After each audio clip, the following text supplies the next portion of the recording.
The Zod 500 presents Canadian Elections of History! Just like in the last election, we had the exact same candidates.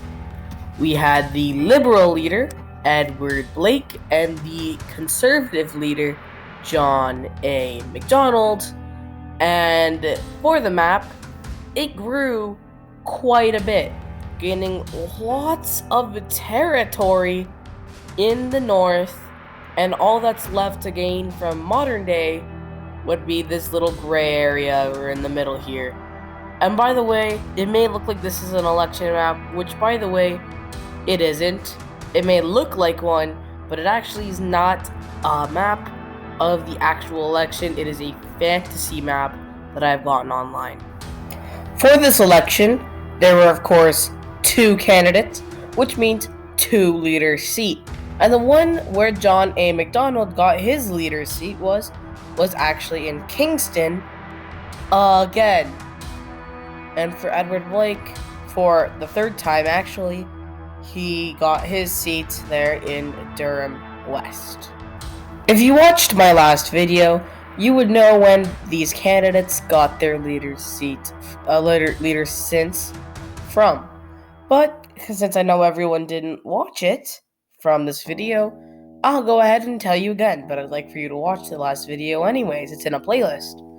John A. Macdonald, of course, was the leader of the Conservative Party ever since the country was formed in 1867, and Edward Blake was the official leader of the Liberal Party since 1880, which is kind of insane. Let's get into the epically insane stuff now. And if that's not a thing, I just made it a thing right now. So there are 215 seats in the House of Commons this time, and there are 108 seats needed to become Prime Minister of Canada in this one. And, well, you need 108 seats to win. But let's mention the other stats so that you don't get the results spoiled.